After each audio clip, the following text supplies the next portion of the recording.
Hey guys, welcome back to Let's Be Honest podcast. Today I am pumped to have Ash Barries. Is that how you say your last name, Barries? Yeah, it's like short for Barrera, so Okay. Okay. She and her fiance are quite popular in the queer community. Not only is she queer and in a super cute relationship, but she also has a very fascinating story about growing up Mormon, navigating her journey with sexuality, and even marrying a man. Yep, you guys heard that right. But now she's engaged to a woman. So we love happy endings. um but we're yappers, so I'll stop and we will just jump into it. So everyone welcome Ash. hello, hello. Hello. Okay, so our first topic is going to be you being raised Mormon. Are you ready? Ready. It's a big Okay, one. it is a big one. Okay, so you grew up Mormon. Can you just kind of tell us a little bit more about that? My family is true blue, dyed in the wool Mormon. That's a Mormon phrase. Very much came from the pioneers. I don't know if you know anything about Mormonism, but the I don't. Mormons literally like emigrated over like across the USA to Okay. Utah from Illinois, and they like run these hand carts. That was my family. My great grandfather is the second prophet of the Mormon Church, Brigham Young. Like my family's like Hey. in Mormonism, like Yes. very deeply. My Oh. mom has 13 kids in her family. My dad has six in his family. I'm the oldest of six. Lots of kids, just very Mormon family. And growing up, everybody in my extended family and everyone that I knew was Mormon still. Now that I'm a little older, some people have left, but like growing up, that's all I knew was Mormonism, and everybody that I knew was Mormon, basically. Wow. So you were Yeah. like in the depth of it. Like that's all you knew. Yeah. And I was raised in an area of Arizona that I like to call mini Utah. Like it was just a very Mormon area. So, and growing up, like, I mean, I had a couple, actually, I did have like a couple of friends that were not Mormon, but the vast majority of people I knew were Mormon. It was just Yeah. my ecosphere. Wow, that is so interesting. That's cool that you had such a different background. Mhm. Okay, so I know the Mormon religion is pretty conservative, when it comes to the LGBTQI plus community. Yeah. So can you tell us how growing up in a Mormon environment kind of shaped your views on sexuality? Like, how did that Yes. affect you? Yeah, totally. So I feel like this day and age, a lot of younger Mormons are starting to be a lot more liberal in their views about gays, and a lot of people are more accepting. Okay. But the church's standpoint has not really gotten there yet, you know? And back when I was growing up, it was still very much, that's bad. Do not do that. That's wrong. Um, I remember growing up. The thing is, like, when I was little, I don't even remember. It's not so much that they would say, like, you can't be gay. It was like marriage is between a man and a woman. They literally had this thing called the proclamation to the family. And it's this whole big document about what we believe a family is. And it's very clear between a man and a woman that have been married in the temple. That's it, you know? Okay. And Yeah. so I think that was like, I don't remember people ever saying when I was like six or whatever that being gay was bad, but I knew it was wrong because Yeah. I remember like this is like my first memory of having kind of like queer thoughts and then confronting it with my religion. I was like six and like six, seven. My family went on a vacation and maybe eight, somewhere in that range. My family went on vacation and we stayed at like a Marriott hotel. And I remember I found like a random swimsuit catalog in our hotel room and I like took it home with me. I like snuck it home and then I like cut out the prettiest girls on it to me, like the girls that I thought were the prettiest in their swimsuits. And I like didn't I was so innocent and like I didn't do anything with it other than Yeah. just like take them out from under my bed and just like look at them. I was like, wow. But I just felt so guilty, like so immensely guilty. I like knew it was bad. And from a young age, I had it just imprinted in my mind the idea of repentance, and you have to repent and you have to tell your parents and you have to tell your bishop and you have to like just get forgiveness, but you can't just get forgiveness from God on your own. You have to like talk to the people, including your family and your like leaders. And so at six, like I don't think I was even like Mormons get baptized at 8. I don't think I was even at the point where like technically my sins were supposed to matter yet, but I still was like felt like I had to repent for everything. Oh. And so I remember thinking, oh, I should tell my mom like, I should tell my parents that I did this because it's so bad, and then I just remember thinking, "No, like, if it was boys, I could tell them, but since it's girls, it's, like, extra bad." I could just, like, Yeah. tell that it was, like, shameful and bad, you Yeah. know? And Yeah. so I literally remember, like, going into my garage and shoving them down into the big trash can so nobody would ever see it. Yeah. So, like, that was, like, my view of it and how I felt from a very young age. Yeah, Psyche. people didn't, preach it to you, but it was always known that it was a man and a woman, so Yeah. anything outside of that, it was like I'm sure it must have been preached. I must have heard it, like, explicitly at some point yeah, because, like, it was very clear to me that that was bad, but yeah, I just don't remember specifically hearing that, you know? I yeah, just knew that that's not what we do, you know? yeah. I mean, yeah, when someone's drilling it into your brain that it's a man and a woman, I mean, I feel like your brain automatically is like, "Okay, 2 women, 2 men, okay, that's wrong." You know what I mean? So, Relationship is just a man and woman. That's, like, yeah. no other type of relationship even exists in my brain as, like, a possibility, you know? It's so interesting that that's the norm in in the world, and I know it's because it all stems from religion, but it's like that could be a whole other topic. I won't go down that rabbit Yeah. hole, but it's So many thoughts there. yeah, yeah, there's a lot going on there. Okay, so would you say that the time that you found the magazine sorry, guys, I'm a little sick, so I might be choking on my words. So whenever you found that Oh, yeah. swimsuit magazine, was that when you kind of started thinking like I'm attracted to women, or was it just like an innocent little thing, like you were a little kid and you were just like, "No, I just think she's pretty." You know what I mean? I knew that it was bad. I knew whatever I was doing and was feeling was, like, not allowed, but I this is, like, a theme throughout my life with my gayness. Like, I look back and it's, like, very obvious that I was into women in multiple respects, but yet I would just, like, make excuses for it. I would not ever identify with it. I'm like, "No, that's just, like" I always honestly, my mindset was, "That's just Satan tempting me." Oh my Like, that was god. literally the mindset. I mean, I'm not saying that's crazy, but Yeah. it's crazy that that is like, I don't know, being in a religion that causes people to think that that's the reason. You know what I mean? Like it's Satan. Like Satan's taking over. Like Satan's the one that's, you know, not pressuring me. What's the word? Tempting. Tempting me to Tempting. like have these Yep. thoughts and stuff. It's crazy. It's like, Yeah. ugh, makes 'Cause me then so. you can make it not about you. It's not a Mhm. you problem, it's not a you identity, it's not you're not identifying with it, it's just what Satan does, and you just have to, I don't Yeah, know, field those, temptations and let it make sure you go. don't go too deep in them. Yeah, exactly. So crazy. Okay, so I know when we were on the phone, you said that the Mormon religion is very pushy on marriage. So you ended up getting married to a man. While you were with the man, you Mhm. said that you kind of were always kind of questioning your sexuality. So can you tell us like more about that, like your train of thought during Yeah, this marriage, like yeah. yeah, just all of it. Mhm, yeah, so I would say as I started getting a little older, I started, like, having some of my crushes on girls, but I just, again, thought it was just Satan and just didn't fully understand my feelings and just wouldn't accept that it meant anything about me or that it actually was a crush. And so I just honestly had no clue that I was gay or that I was queer in any way or what that even meant. Like, I didn't know any gay people. The only, like, gay people I knew were, like, kinda weird people at my school. I don't know, I hate to be like that, but, like, I just, like, I didn't know anybody that I identified with that was gay, and, like, it was just so against my religion that I just never considered it. Yeah. And so so basically, I the thing is that I just loved the idea of the Mormon marriage. Like, I'd been sold this idea from a young age that I wanted this, and it was to get out of high school, go up to Utah, basically, where all the Mormons are, and find myself a husband and get married young, and then have kids somewhat young. I never wanted to be a stay-at-home mom from the time I was little. That's kind of like a unique thing about me, I guess. I always wanted to have a career and to get a degree as well, but I still wanted to have the family and get Yeah. married young, and it just was expected. Like, I genuinely thought if you were not married by the time you were 21, you were like an old maid. Like, why did nobody want you? Like, why are you not married? What's wrong with you?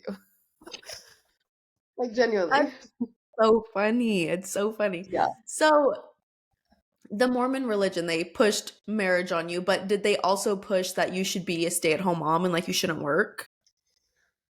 I mean, kinda, yeah, that Okay. was kind of the expectation. It was more that as women, your most important job is being a mother. and the most important thing you'll do in your life is being a mother. Which honestly, I still agree with that. That's still something that like I want for my life. However, I think that you get to choose. You should have Yeah, like a there's choice about whether you want to do that or not. yeah. Um, but it is kind of like an expectation. It's more like, well, you just get a lot of guilt and shame. Like, well, if you're working too, then like then the kids aren't going to get as much attention. They're not going to be raised with like parents who are totally there for them and stuff, and it's going to like hurt them and like you're being selfish kind of energy. Totally. But I always was like, I don't want to be a stay-at-home mom. I never have wanted to. I mean, I love that. I get what you're saying though. Like obviously if people's journey is to become a mom, like that is the most important thing. You know what I mean? So like I Mhm. get what you're saying, but there should also be a happy, I always say this word wrong. Is it happy median or happy medium? Medium. I think happy medium. I've always thought as medium. Okay, The because medium I would make sense too, actually, now that you say that. because doesn't median and medium kind of mean like the same thing? Like it's just Yeah, like it is technically like basically the same thing. Yeah. But I always median get is that just mixed. mathematically, so I don't know if that would count. Yeah, okay. No, see, I always get it mixed up. But no, I hear what you're saying. I feel like it's very important, but there should also be a happy medium. I don't know. Mhm. Um, to have your own career and do what you want to do as well. You know what I mean? Because Yeah. my view is I would say it's kind of like it's not traditional at all. I feel like being a mom is like very important. I don't know if I'm gonna have kids, maybe. Mhm. But I feel like if a parent or if a woman does decide to be a mother, she also needs to think about herself and care for herself as well. You know what I mean? Like, because Yeah. I've seen Yep. so many people become moms And lose and, themselves in them. and yeah, and they just let themselves go, not like however that looks, like not doing what they want, not doing X, Y, and Z because they're just focusing on their kids, which that's great, but Mhm. the media Oh, I needs to could go be on there. a long tangent about that. Yeah. Yeah, I did girl. microblading, like eyebrow tattooing for like 8 years. And so I talked to moms all day, every day while I was doing their brows. Oh, And I that was my bet that biggest was question. I'd be like, do you have any hobbies outside of being a mom? And most of them didn't. Like most of them had no hobbies. And I'm like, that's fair because it's so much work you're putting in. And like literally I respect stay-at-home moms because oh my God, that is so much work with no oh like these kids are not like thankful. They're not saying wow, thanks. Like you're just giving, giving, giving. And so it's a lot. But I feel like it's for me, I really want to be able to still have hobbies and interests and things so that when totally. I'm an empty nester, I'm not like, what do I do with my life now? And like, you know, I love Exactly. that. Yeah. I love my mom. My mom is like, she's given everything to me and my sister. Like, she's the best. But whenever we went to college, she was like, okay, like, what do I do now? And then, of course, she found her little hobby. So, like, she's found them, but Oh, it's like, now she's into cooking and like, she's so cute. But oh, yeah, she like gave everything to us, like, mhm. and that's great. But yeah, it was to the point where she was like, now I'm bored and like I'm a Yeah. stay at home like not even mom anymore, because my dad was the Mhm. one working making the money and she was like I want to Mhm. I want to do something like I'm bored. And so Yeah. it can kind of be exciting though. Yeah. So, so I, Sorry. like I said, I loved the idea, like the Mormon vision. I'd been sold on the Mormon vision since the time I was like little. Like we used to write letters to our future husbands when we were like 12 in church. Okay. Oh my Like, goodness. so I just like loved the idea of a husband. I wanted a husband. And this is something I'm sure that not every Mormon experience, like every church is going to be a little different, right? Because you have different leadership and different people saying different things. So like it's not going to be everybody's experience. However, I've talked to multiple women who have been told this exact same thing. I was told throughout like young women's, you call it like 12 to 18. I've been told over and over again that men are very visual and women are very emotional. So like Mhm. men, so like to me, I don't know, it was just this mindset. Like this is how I honestly made it make sense in my brain that I didn't find men visually attractive because I just thought, oh, well, women, we just are emotional. Our attraction is emotional. And then men are the ones that are visually attracted to us, you Mhm. know? And so I was Totally. like, okay, cool. Like, this is normal. This is fine. And I also was told you're just supposed to marry your best friend. Oh So I'm my like, goodness. okay, Yeah. easy. So I ended up, there were just a lot of like little like signs and things that made it seem like my ex was like being guided to me, which I do think, I do believe in to a certain extent that like people come into your life at different Mhm. times to teach you different things. And like, so I can see how I think that that was supposed to happen in my life. But I don't think it meant that we were supposed to be together forever, you know? Totally. No, Yeah. I totally agree with you. Yeah. So I kind of just fell into that with him, and I actually friend zoned my ex for like 6 months. And then I was going on a million dates with other guys, like 5 dates a week. Like Utah, like Provo, Utah is dating culture because they are trying to find their future spouse. And so they're literally taking, like going on dates. Like Mormons don't believe in just like, let's Netflix and chill and like hook up or whatever. Like they won't hook up. They're very much like wholesome. Like, let's go on a date. Let's see if we like mesh. And I think that's kind of cute, honestly. I'm like, I Yeah. love the like dating culture. Like take me on an actual real date. I think is really cute. So I was going on a bunch of different dates though. And I just like didn't really click with any of these guys. And then my ex-husband came around after like 6 months and like brought me flowers and was just like, I just still I'm like in love with you, blah blah blah. And I just like had this moment where it just clicked. I'm like, well, I like love spending time with you more than like anybody else. Like you're my best friend. Like I guess that I'm in love with you, you know? I didn't know what it was like to be in love You're at like, I all. mean, I guess since you're cool and like I like spending time with you, I'm in love with you. Yeah. Well, and just to give you like a perspective of my dating history before this, I like don't even count any relationship I had before my ex-husband because they were so like high school Yeah. energy, like it just wasn't even like a real relationship to me. I Totally. literally like I genuinely was such an avoidant person that like if there was ever an issue in the relationship, I would just break up with them instead of having to deal with it. Like I mean, perfect, really ready to honestly, get married. it's worked out for you because look at where you are now. If you wouldn't I have yeah, broken up yeah. with all those people, you wouldn't have found Sue, you know? Yeah, exactly. I'm good now. I was very avoidant going into that relationship, which I think caused a lot of issues long term. Mhm. And I can take accountability for that now. I think like when we first broke up, like we hated each other for like years. Okay. Like we just made up like last year, like 5 years after divorcing. Okay. And I think I like held a lot of things against him. And then after doing some like deep reflecting, I realized the things that I also did. Like, and Mhm. it's tough. I mean, like, if Sue came to me and was like, I'm actually straight, like, that would suck. That would really hurt, Mhm. you know? Yeah. So it's Yeah. just a shitty situation all around. But we were married for 3 years. I again just really didn't even like consider the fact that I might be gay. It wasn't even on my radar, not even a thing I thought about whatsoever.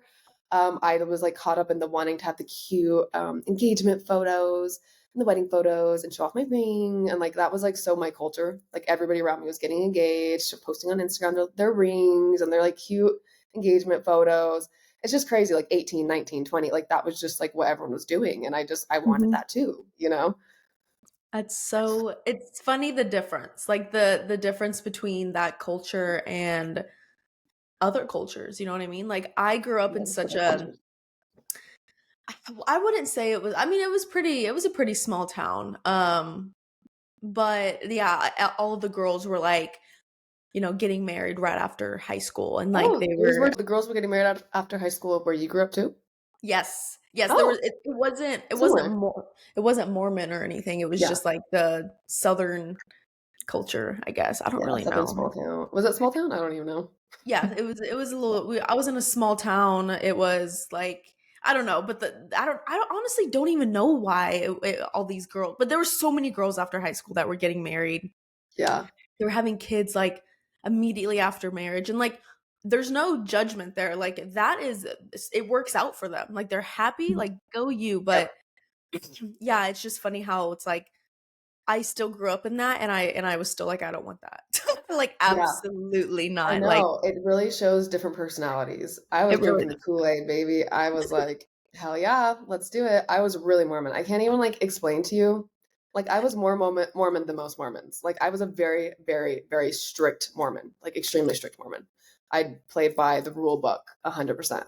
that is Like I so can be very type interesting. A in that way. And so I'm a strict rule follower and I Yeah. was my whole life, which is funny because I have this side of me that's like more like carefree, but then Yeah. the other half of me is very like by the book. And so with religion, I really just fed into that Yeah. part of my personality growing up.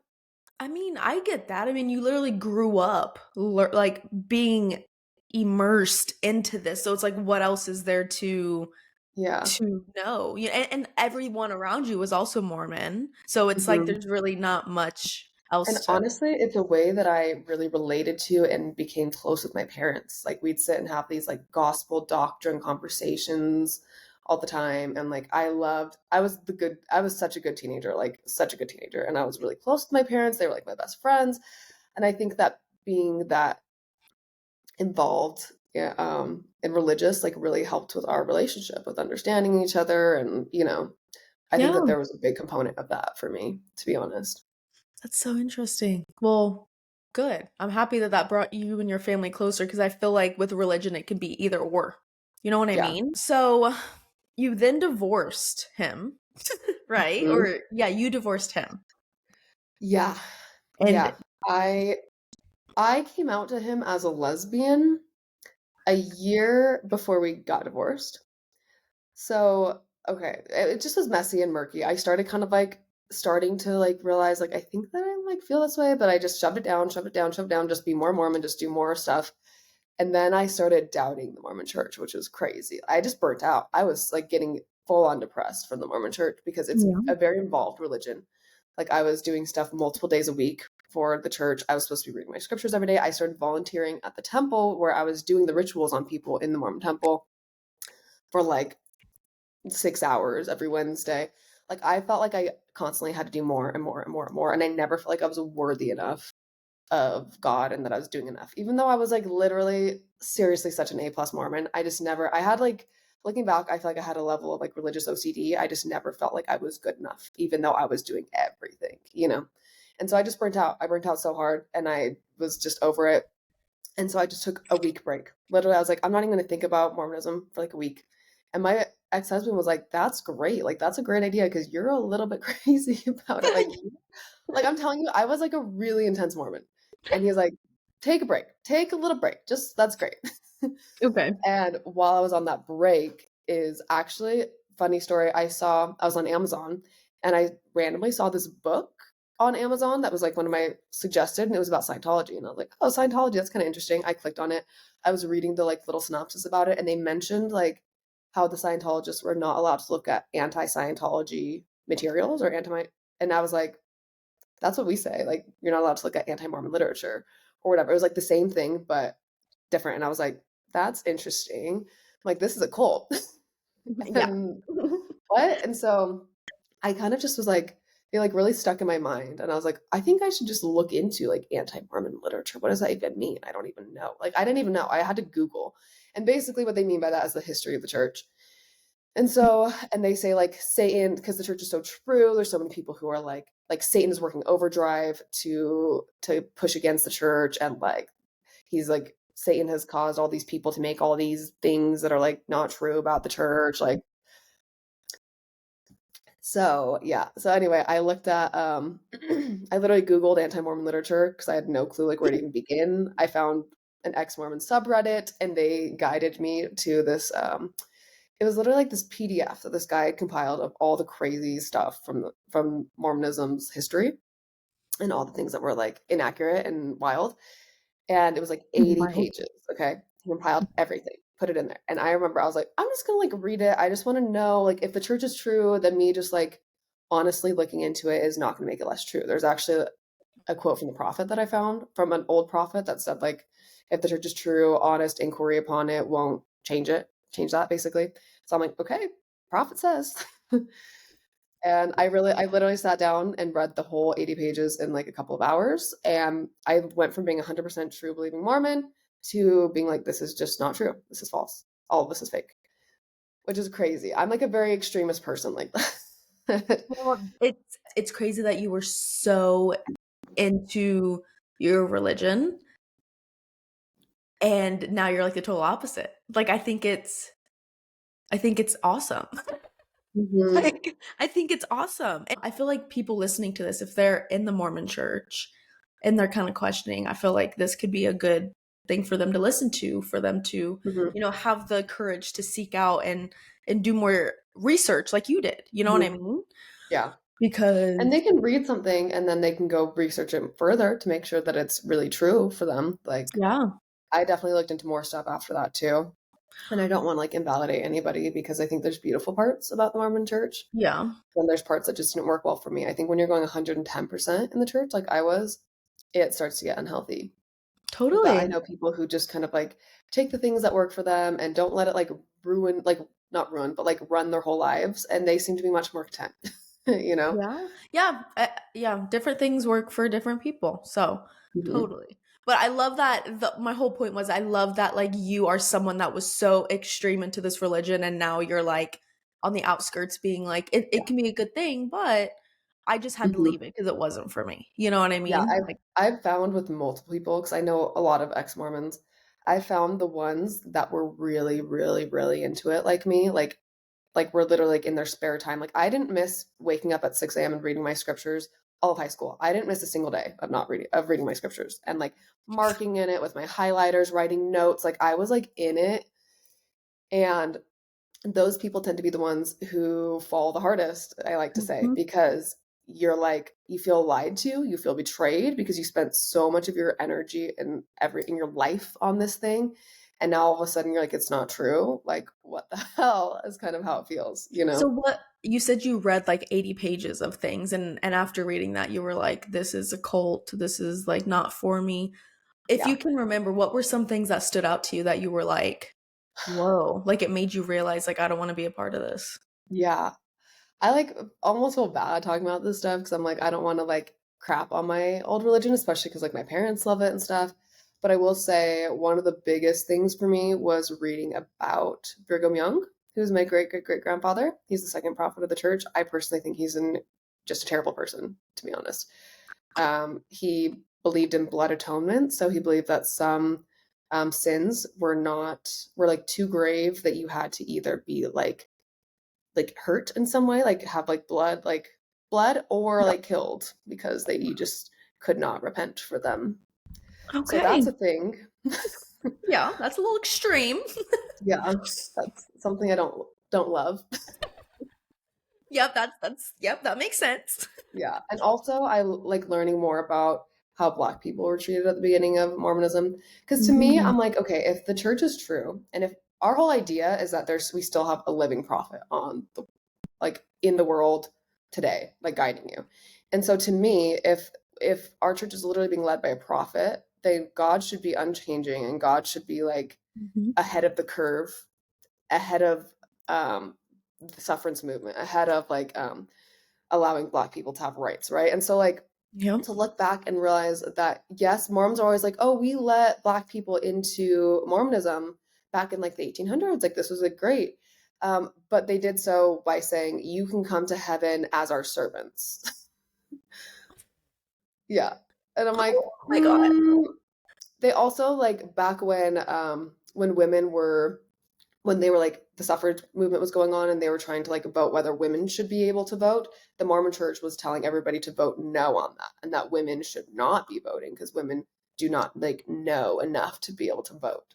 So like that kind of thing, I'm like, you'd think God, if God is like actively talking to us, like God would know better than that at this point. That's literally the conversation I have with my mom all the time, like with politics and stuff and how I'm about to get political, how people are like Trump is God and all this stuff and like me and my mom's like, as a Christian, like it's insane to me to see other Christians thinking that Trump is God. Like because if God is real, why would he want someone like Trump to be in office? And it's like this and I'm like, "Mom, period. You're speaking facts."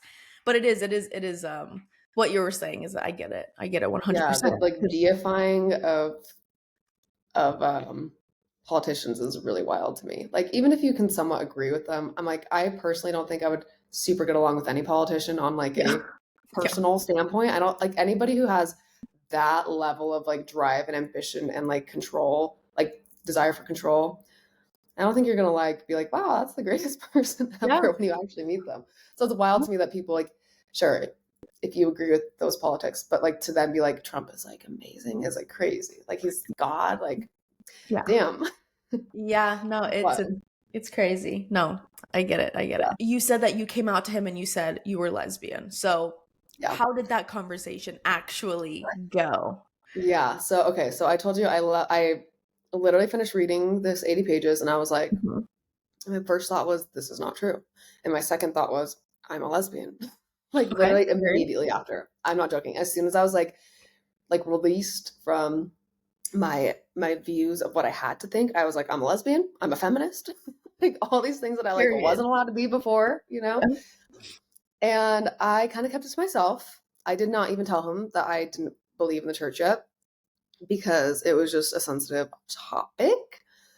And I really was just trying to figure it out on my own. I took a bunch of Am I Gay quizzes, which is always a See, good sign. I've never taken one of those quizzes. It's funny. Really? I've had so many people on my podcast and they say the same thing. They're like, I would take those quizzes, and I'm like, I've never taken one. Like, Yeah. so Well, were funny. you ever in a relationship with a man trying to figure out if you were gay?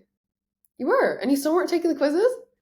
No, because Oh, I don't know. I feel like I was kind of like not exactly in your position because obviously, like, you were trying to fight it because of your religion. Me, it yeah. was more of like, I don't know. I just didn't really know if I was or not. Like, it was just one of those things where I was like, I think to me it felt so high stakes because it was like if I am gay, I literally have to get divorced. Like yeah, this is like I'm deciding whether to keep a marriage or not. And so like I need to figure this out and figure out what I am like ASAP because if yeah. I get trapped in a family and I have a child with this man, then Oh, life is going to just get so much more difficult. I'm like raising the stakes. And so it felt very like I need to figure this out right now. And so I'm like, Google, tell me, yeah. am Like, I I a need lesbian? to know. Yeah.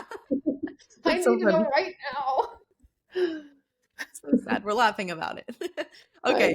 So know. you were taking the quizzes. You didn't want to tell them.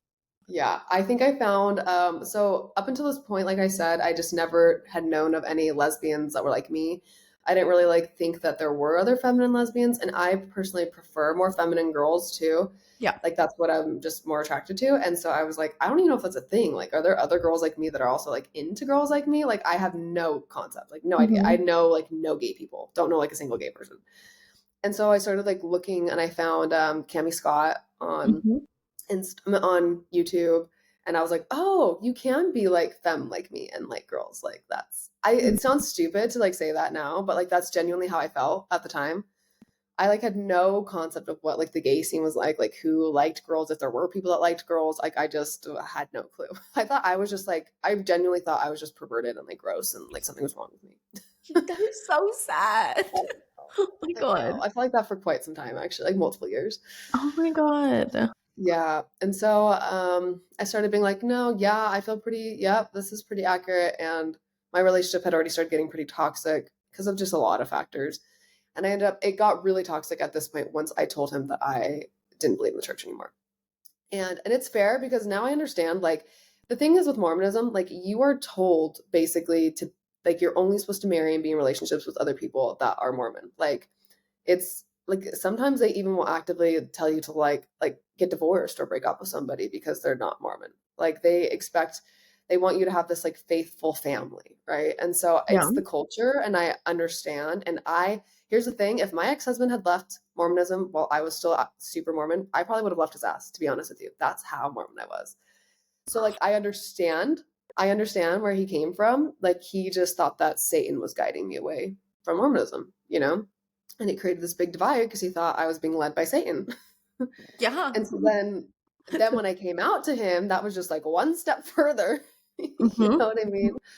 So I came out to him as a lesbian. Maybe I should have softened it with like bi first, but I was like, I'm pretty sure I'm a lesbian. And he like he was really sad about it and he basically was trying to fight for me. Oh. And he went on a bike ride to go think, and then I felt so guilty because I loved this person. This was like my person, my number one person that I was close with in life, you know, and I like didn't want to hurt them like that.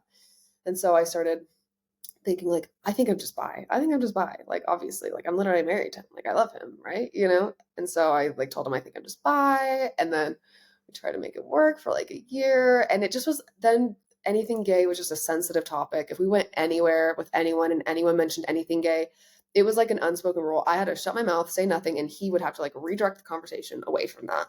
And then later he'd be like, I felt unsafe in there. And I'm like, I felt unsafe in there. Like it just was, it became this toxic dynamic between us, you It's know, like, because it wait, was just why painful. did he feel unsafe?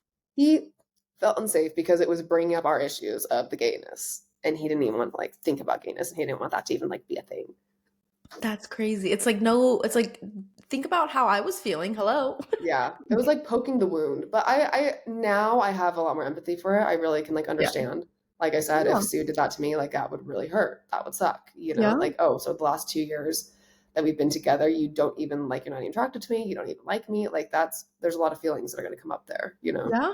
Yeah. But it's also one of those things where it's like I don't know, it's like you would feel kind of betrayed, but it's also like I can't do anything about it. Like if my partner Yeah. for some reason just transitioned to being straight, like there's nothing I can do about it. I just have to just Transition being straight. Yeah. you know what I mean? Yeah. I couldn't think of the word.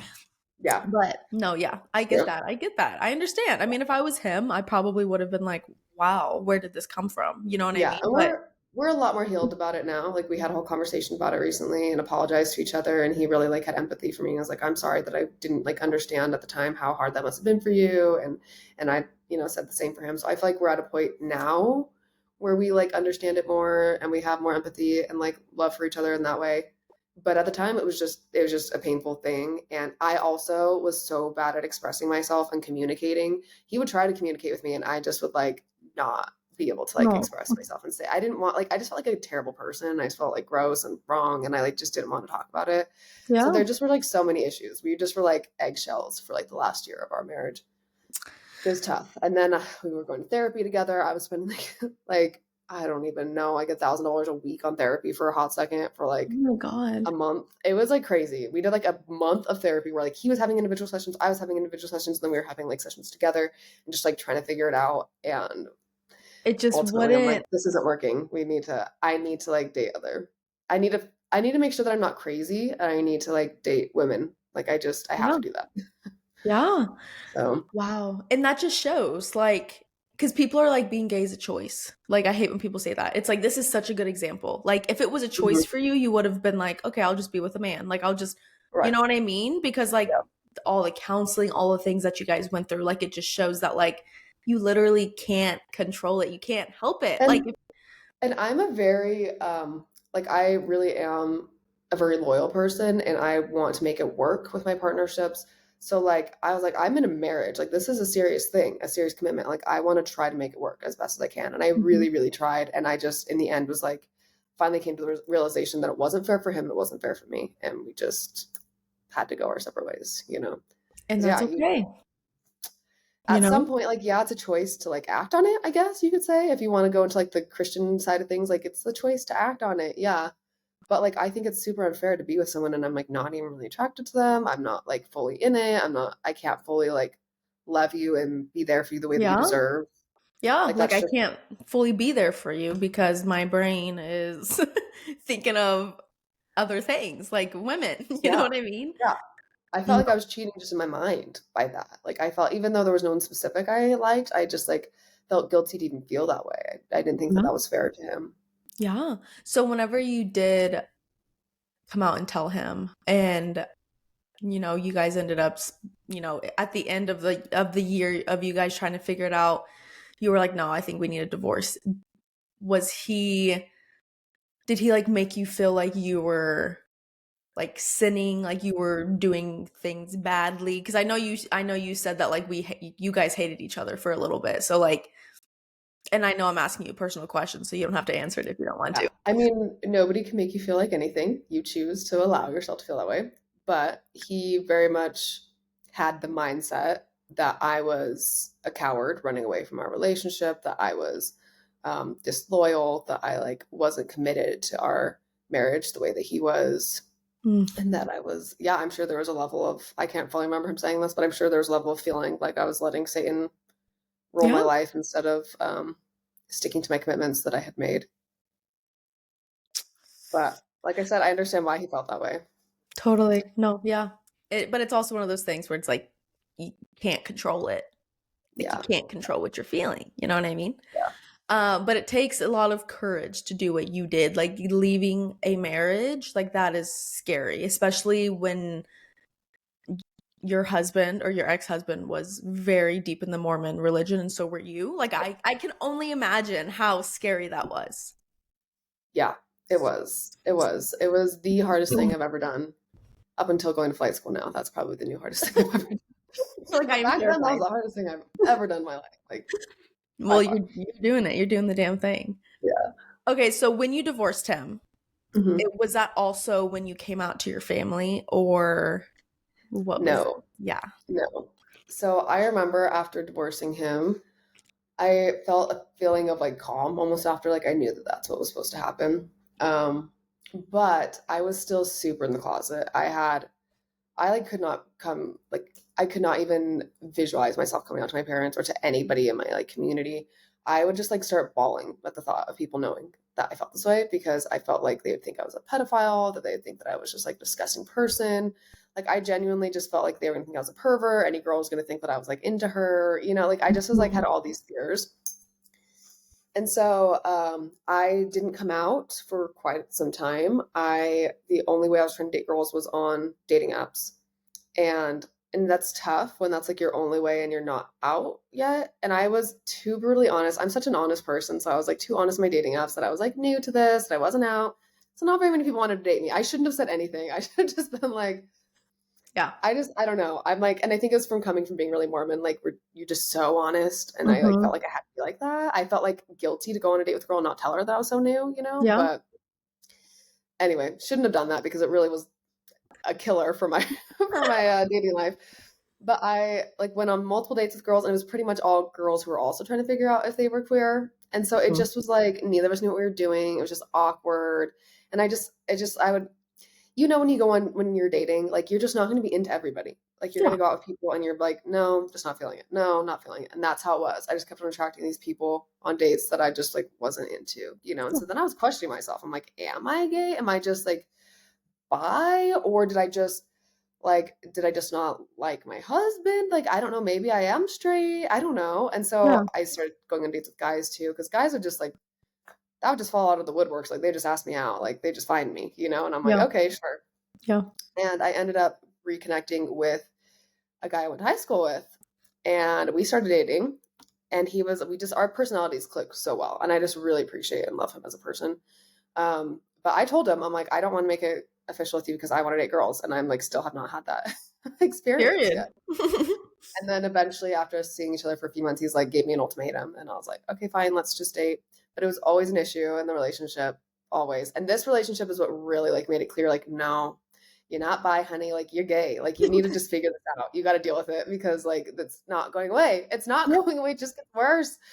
And he was really sweet. And I honestly, I like healed a lot of trauma with him. And Oh. I really appreciate him as a person. I feel like, again, he also was supposed to be in my life, and it was an open dialogue from the beginning. Like he knew what was going on, he knew what he was getting into, and we like had very open conversations about it, and he really helped teach me to communicate better, you know. So there's like, I'm really grateful for that time of my life. But yeah, I started trying to date girls while in that relationship, again, open relationship, and that was also an awful So experience. you were with him and it was open. Not for not most of our relationship. We dated for almost a year, and I think the last couple months we opened up the relationship, and it just got messy, and it just wasn't. And girls don't want to date girls that have boyfriends, and it's just. Was that your choice? Like, were you the one that came to him and I was was like, trying to break up with him, and he was like, "Let's just try an open relationship, and you can date girls." Because I was like, "I need to date girls," and he was like, "Okay, fine." Because he always, our whole relationship viewed it as cheating. He wasn't the type of guy that was going to let me just like see girls on the side and then him just be committed to me. You know, he's like, yeah, "That's cheating. It's just as much it's like you're seeing another guy, you know, because you yeah, actually like girls, so it's cheating." And I'm like, okay, I appreciate that you view it that way, but also it'd be nice if you just let me see girls. just let me.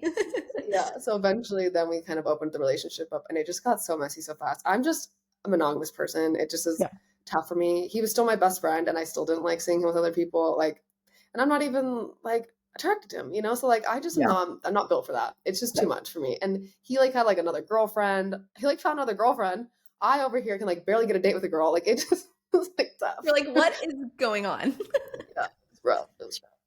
That's so Yeah, funny. but I mean, hey, that's what you're asking for when you open up that kind of messy stuff. Like, it's never going to Yeah, be like perfectly exactly what you were like envisioning and like hoping, like, oh my God, this is going to be yeah, great. And yeah, yeah, yeah. but in that relationship is when I came out to my parents. So I came out to my parents as bi when I was dating him. And I think that softened the blow because I was with a man at the time, and like it was less of a intense like jump, you know, to be like, oh, I'm bi, but I have a partner, and I don't have. My dad asked me if I had a girlfriend too, and I was like, No, thank you for asking, but no. Oh, that's so funny. So Did they take it well? they did. My dad is like my hype man, and he was like, oh, so I basically waited to come out to them until I was at the point where I was like, I am accepting that anything could happen. Like I am mentally prepared. They could literally cut me off because I have a friend who's Mormon whose parents completely cut her off for coming out. Like, and I'm not. I didn't think my parents would be like that because I'm close with them and I love them and they love me. But you just never know, you know. And so Yeah, I was like, I just want to be like at the point where I'm like prepared for anything. And totally. my dad was just like, "We love you no matter what. Like, you're our girl." Like, blah blah, and just like asking me questions. And then my mom was just like silent. And that's just their personalities. My dad is very like hype you up. Like, I've been really close with him since I was little. My mom just needs to like process things, which is so fair, you know. And Yeah, I appreciate that over like saying a knee jerk reaction and being rude, you know. totally. So give her some time. She's good. Oh, that's good. No, my family is the same way. I feel like my parents have always envisioned me being with a man, so like kind of changing Yeah. that for them kind of made me sad, and I was like, I don't know how they're gonna take it, but there was always I had a bunch of gay friends. Like it was always like just very accepting. So, but anyways, same way my dad was like, you're our girl. Like it doesn't make you any different. Like I love you. And then my mom, she was kind of like, okay. And I was like, Yeah. oh my God, like she hates me. But then like now now she's like the biggest advocate. Like she's great. So now you're engaged to Hmm. Sue. Can you Hmm. tell us your story? I know it's kind of broad. So like how y'all met. Yes. Okay. So just to set the scene here, I had one serious girlfriend before her that I dated for Mhm. like 2.5 years. I just broken up with her like 3 months, 3 or 4 months, I think 3 months before we encountered each other for the first Okay. time. And we basically, I was just in my hot girl shit, like posting on TikTok, Instagram, Good. nice and single now, you know, just like all up on social media, you know, doing my thing, my single Yep. thing. And Sue and I both are content creators. And so she was just scrolling through her feed. She is like an incredible content creator. Like literally will make like 5 to 10 pieces of content a day and like they're quality. Like I don't know how she does it. She just has an eye for it and like is just so good at it. Anyway, so she's going through her TikToks, like getting ideas on what to post, and she sees me and she's like, "Ooh, that's my type. I like it." And so she just commented on my it put like commented in my comments, and she was like, "You are rose emoji," which I just never see people use the rose emoji, you know. And the post was doing pretty well, and so I had like a decent amount of comments. Yet somehow, and I usually barely even looked at my comments, but for some reason, I happened to like look at my comments, and I saw this like rose emoji. I'm like, oh, okay, like you are rose. I like don't see that very often. And then Yeah. I saw her picture, and I'm like, wait, she looks cute. So I clicked on her, and I was like, well, wow, like that is my type. That is like exactly what I'm into, and that's exactly how she felt when she saw me too. And so I was like, okay. And so I followed her, we followed each other, and then she slid in my DMs and was literally like, hey, no ed marks, so just like, hey. And like that is like such a turn off to me. I'm like, give me some conversation. But I was just like really drawn to her for some reason, just like super attracted to her, and just like something was drawing me to her energy. So I replied back and I got the conversation going, and then we were chatting all day. And she, I'm sure when you have her on the pod, she'll give her side of the story on that. But this is my I was side. just about to say when I was on the phone with her, she was like, Ash always says that I just said hey, super like dry, but I didn't. And I was like, I don't know.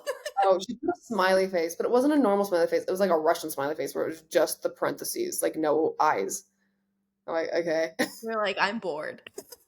Yeah, I'm like, all right, hey, like that's not a very good conversation starter. But So I funny. started the combo, and then we kept it going, and we got like really deep with each other, and we just like flowed. Like we just, it was so easy to talk to her.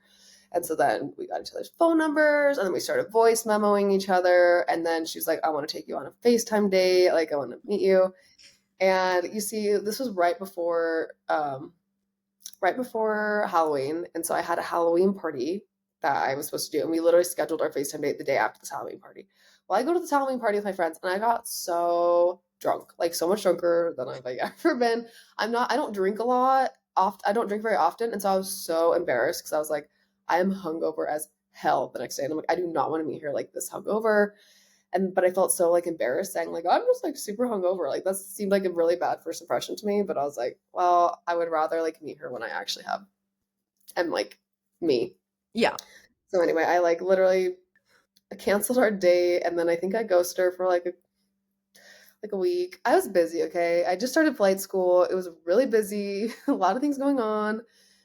Anyway, then we finally ended up doing our FaceTime date. It was cute. We liked each other. And then we just kept on doing FaceTime dates, and we talked for like hours and hours, typical lesbian stuff. Oh. And then she's like, oh, I want to come meet you in person. And so she was living in California. I was in Arizona. And so she booked a flight to come see me beginning of December. We started talking like end of October. So she came. It was cute. She got a hotel, like a suite at this hotel.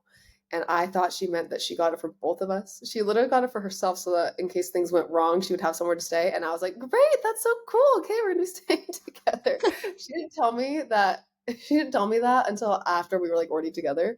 That she was like, Oh, oh, okay, this girl's just inviting herself to my hotel room. that's so funny. Yeah. And it Oh. was just it was slightly messy weekend. She blacked out on our first date, the first day. But it's so funny. I thought I literally was like, I think this girl's kind of like an alcoholic or kind of has a problem with alcohol. But literally, we were day drinking together, and I was totally fine. And she was the one that got drunk. So she's like, you're an alcoholic, if anybody. I'm like, that's You're like, true.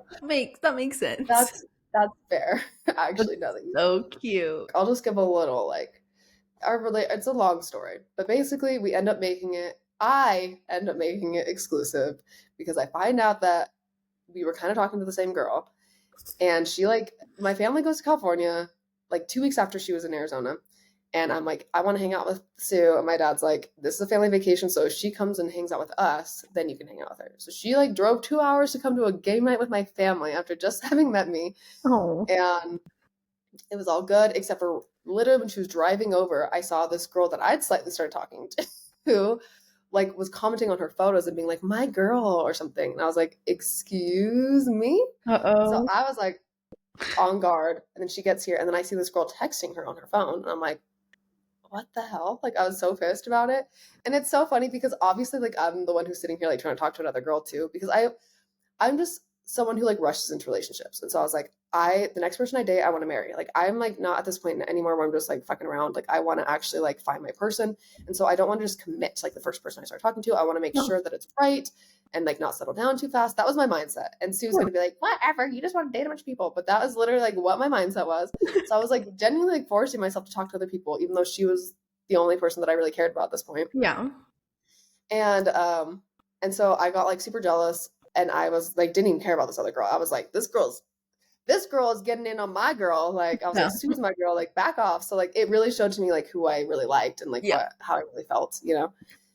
And so then I ended up telling her. It was so hard. I was like pulling teeth because I felt so like embarrassed to like bring this up. But I was like, I like cannot even like kiss you right now. I'm like literally thinking, I'm just like, it's all in my head. I just like, I'm so demisexual. I'm like, I cannot get down with you right now because I'm just overthinking that we're talking Mhm. to the same.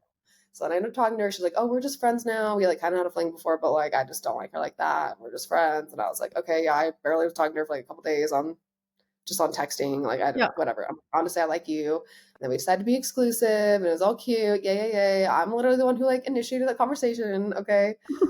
Then she comes to see me for New Year's. So this is like all kind of happening in like 1 month that we're actually seeing each other like quite a lot. She like it's like I want to come see you for New Year's, and so she literally buys a flight to come see me. There's like terrible weather, and like everything gets canceled, so she literally takes a bus to come see me in Oh. Arizona. So cute. We Yeah. spend like, all this time together. It's all cute and fun. My birthday's January 13th. I'm like, you should just stay longer to be here for my birthday. And so she literally makes her trip longer for me. And then I just like start freaking myself out because I'm like, it was my fault. I wasn't taking the time because I was in the middle of flight school, and I just wasn't taking the time to be studying and to be flying.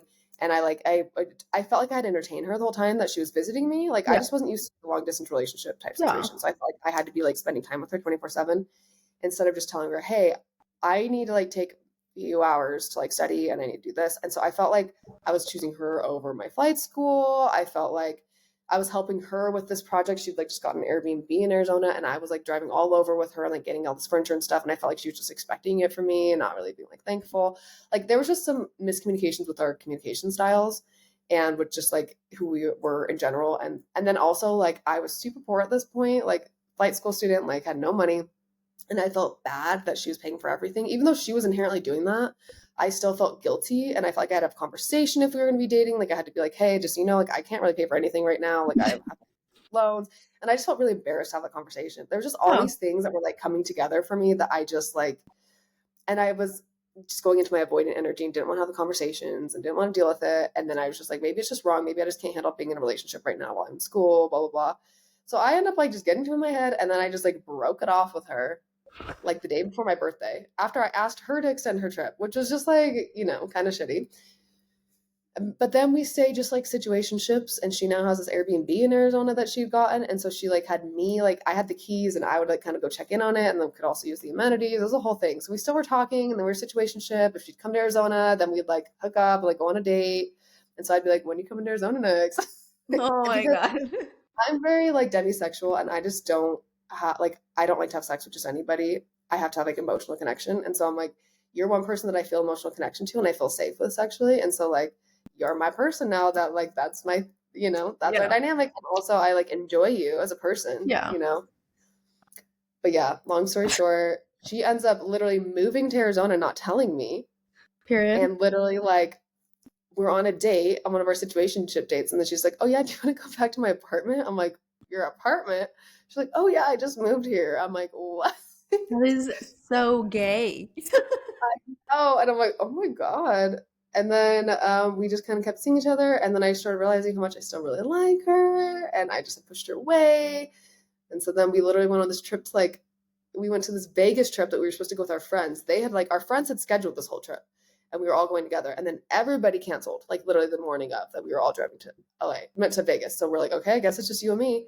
And I knew I wanted to talk to her and like apologize for everything and communicate. And I decided to do it on this road trip while we're stuck in the car together for hours. Perfect. Yeah, what could go wrong? And so I literally like bare my soul to her and apologize for everything, and she accepted my apology. I was like, okay, so do you want to be my girlfriend then? Is that what you're trying to say? And I was like, yes. Yes. You're like, I'm so Then we were sorry. girlfriends for like Oh, 3 months, and then I tried to break up with her again. girl. Here's the thing, okay? She was a very we were both avoidance, okay? We were like recovering avoidance, and our love languages were totally off. Like she would do these like gestures for me and take me on dates and stuff. But then she stopped even doing that. She got really work focused. She's like a very work focused person. And she would be like really bossy to me about like, oh, we need to film and we need to do this. I'm like, we've been dating for like 2 months and I feel like you're just bossing me around all the time. And then also like she just wouldn't be vulnerable with me, like wouldn't like share her feelings. I like always was like second guessing and like stressed. I'm like, do you like me? Like, how do you feel? Like, what's going on? Like, just so not vulnerable, not words of affirmation whatsoever. I didn't even think I was a words of affirmation person until I got literally zero. And then I was like, what's Yeah. happening here? Like, and I felt like we can't even have a conversation. If I would try to bring something else up that was bothering me, I felt like she was like, had a hard time like being in those conversations. And I was like, I don't know if I can do that. And then she also, I felt like wasn't a very empathetic person, wouldn't empathize with me and things that Yeah. were going on in my life. That's a And I was lot. like, I don't think I can be with somebody who's not empathetic and not Yeah. vulnerable and just bossing me around all the time when I have fights about the things that I care about? And so it was just all these miscommunications. I end Oh. up like telling her all these things. And I'm like about to be like, okay, and I think we should break up. And she's just like, okay. And she's just like, okay, what else? What else? Okay. All right, what else? She's like, okay, so I'm gonna do this and I'm gonna do this and I'm gonna do this. And she like already was making an action plan of how she was gonna fix it. And I was like, damn, okay. Like, wow, So, like that just blew my mind, that she was taking such accountability and like actually wanting to fix it instead of just being like, take me or leave me? so why do you think this is like kind of picking your brain? Why do you think you are the type that's like you're afraid to bring concerns to your partner? And you even said like I was so surprised that she was like willing to listen, willing to be like, I hear you, I will do better. This is what I will do better at. Like, is that like totally like different for you? Like, is that like totally taboo, or is that the right I'll word? say I feel like in my first two relationships, I was more like that, and then I started to get much better at communicating. I feel like relationship with my ex-girlfriend, I like brought up concerns all the time. And with my ex-boyfriend, he was really open. And so like I could just talk to him about anything. And then I got like that with my ex-girlfriend. And so then it felt weird to me now I was being with somebody who I didn't feel like I could have these conversations with. I would like try to bring something up and then I'd feel like I was just being dramatic or like she wouldn't really like open up or give me anything. And so then that's what started making me kind of revert back to feeling more Yeah. avoidant. And at the beginning of our relationship, when I like talking to her about the girl we both were seeing, that was more because we weren't even a thing. Like we weren't Yeah. even a relationship. And so I felt weird like bringing up this like other Yeah. girl when we're not even together, you know? Yeah. But like I felt like I started being open with her and then I felt like she wasn't being open back. And so then it felt like I was regressing in all the things that I'd learned and all my communication because she wasn't like communicating back with me, if that makes sense. No, And I I didn't hear want to be in that kind of relationship. totally. I mean, period. That's valid. I get it. I get it. Hmm. No, it's funny. Me and my partner, she Hmm. she was an avoidant, still sometimes is, but I get what you're saying. There's times when I'm like, just talk to me. Like, just tell me Hmm. what's on Hmm. your mind. It's like what you said. Like they stay in their own little like bubble, and you're like, okay, like, do you still love me? Like, what is going on? Yeah. Like, are you mad at me? Like, Yeah. we just talked, but like you're not saying anything. So like, do you hear me or are you like mad at me? Like it's like one of those things where it's like, I just need you to speak Hmm. to me. And so she's so much better at it now. Yeah. She listens to all my episodes, so she's probably like, but she's so much better at it now. She opens up and I can tell that Mm. it can be difficult, you know, like it Yeah. can be very difficult because in past relationships it was like once she opened up it was like it was always like a problem. You know what I mean? So she just learned to just keep her mouth shut. Um, Yeah. so I understand. I understand being an avoidant and why people How long have you guys been together now? um so it's gonna be about like 10 months. Oh, okay. Yeah. Yeah. It's still I I feel mean like it's that's still kind of soon. Not soon. yeah, What's the word? God damn, I can't think of anything. new, New. early. Such an easy word and I my mean, brain's like, I what's feel the like word? in lesbian world though, it's been quite some time. It's been like 10 You'd already years. be planning your wedding at this point, honestly. We definitely are. Me and Sue were Of talking course. about marriage for sure. Like that's the thing. Me and Sue had already been talking about like marriage and stuff. Like I felt like we felt really like we just had this strong passion for each other, right? And so that's why I was like, oh shit, we're literally like starting a YouTube channel together already, like 3 months in. We're like talking about marriage. So it felt like these stakes were so high. And I was like, oh my God, I felt like I was making a like, am I gonna marry this person or am I not decision like 3 months in, you Yeah. know? No, I get that. And so that's where I was like, oh my God, can I do this forever? Yeah, no, I get that. Y'all were both content creators though, right? Like when you guys met each other. So y'all starting a YouTube video, that's pretty normal, right? Yeah, but I mean, like 3 months in is kind of crazy. I always told myself that I wasn't gonna ever start a YouTube channel with a partner. I like was actually against it because I know so many people who like break up from that. Yeah. But I just it felt right with her. I just like was obsessed with her and just loved her and just thought she's the best. But You're the like, why problem not? is where it became an issue is that flight school is really demanding, and I had a Yeah. lot of things I was supposed to be doing, and honestly, I needed to be prioritizing that. You can't just like half-ass flight school. Like you have to put a lot of time and energy into the studying and the flying and the chair flying and like all the stuff. And I wasn't communicating that enough with her of like, hey, I don't have the time to sit here and film all these videos. Like she's like thinking in her content creator mind, like, let's batch a bunch of content, let's do all this, like, come on, like you're holding me back. And I'm thinking, like, I have shit to do. Like, I don't Yeah. have time for this right now.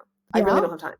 And I don't like you sitting here bossing me and making me feel guilty like we have to do this, when Yeah. I have other commitments that are way more important to me right now. And You're like, so back off.